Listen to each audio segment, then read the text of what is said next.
As we still have a couple of more heats before we call it a Saturday. We've got Courtney Conlogue in the lineup now, representing number 2 in the world on the Jeep leaderboard.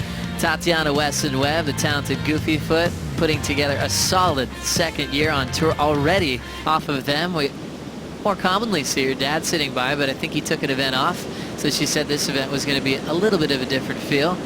As we get back to this one with Nikki Van Dijk, the Australian, earning this inside wall. Not much there, so she's out. That kind of surfing to me is what's always been popular here at Bell's. It's always been successful and will be for a long time. This is Tatiana Weston-Webb now getting started here in round 3, heat number 3. Just fading a couple of backside cutbacks. She wants some board speed. Hops her way into this section and not finding much, so she'll hop out of there. 167 before for Nikki. This one's just getting started. Let's yeah, you know, I think this is just a slice of what's to come. You know, I think this is a little bit of that groundswell that we're going to see tomorrow. I think we're going to see nicer winds tomorrow. Nikki Van Dijk up and riding. What a roll in from out the back from Nikki Van Dijk. Had a ton of turbulence, hung on in the prone position, and then just got slingshotted into this section. She'll just kind of weave around. She wanted to take a look. It didn't really give her too much to work with. Next wave with a ton of open face goes to Courtney Conlogue. This wave well overhead. She'll just get a little layback hack off the top. She loves that move, just to change the momentum. Obviously, the bigger the wave, the faster you go, the more energy the ocean has. You can see Courtney on this board right now. She loves the power. But even still, you can see how, you know, that board is just refusing to really dig in for her. So I'm sure she's going to have a good, long, hard look at the equipment for tomorrow if the swell does pick up. Obviously, longer boards, a bit more rail in the water. Those turns will be elongated and, you know, be able to get a lot of drive out of it. This was that wave that Nikki Van Dijk decided to go with. How'd you like how she performed here?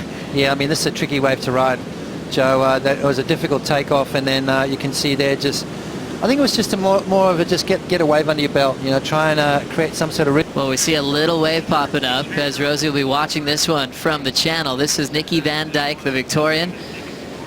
Clean carve off the top. Fades it real quick as she's searching for a decent section. And that one's just going to drop her off halfway through. 517 previous wave for Nikki Van Dijk. Thinking that, you know, it wasn't that good. She paddles out and gets a 10. As we get back into this one, round 3, heat number 3, the heat leader, Courtney Conlogue, has just dropped to second as she needs just a quick score to take the lead again. She's already got it as she's already wrapping back into the pocket. We'll see her now set up this inside wall. There goes that layback again, and she stays on her feet. Little quick whippy foam climb, and she'll get out of there. So she really just needed to catch a wave to take the lead, so she'll get that back. Weston-Webb on the next opportunity. You can see her dealing with a little bit of backwash. Tight backside turn for the Hawaiian, and she steps off. You've got to have priority at the right time. You can see Courtney. Tatiana's got to get out the way. Courtney on a good solid wave right here. Riding a longer board, which gives her that rail in the water. She's got a rounded pin under her feet, and it's looking sharp. It's going to give her that drive, really that speed coming out of the turns that she's really looking for. Courtney's going to finish off with one of her favorite maneuvers right here. You can tell it's going to happen. She sets it up, and there's that layback snap that she used at Market River last year, and she went on to win. So if something's not broken, doesn't need fixing. That's right. Solid effort from Courtney Conlogue. This was Tati's wave on her backhand. Yeah, you know, these waves are the hardest ones to ride. A lot of white water from Courtney's wave.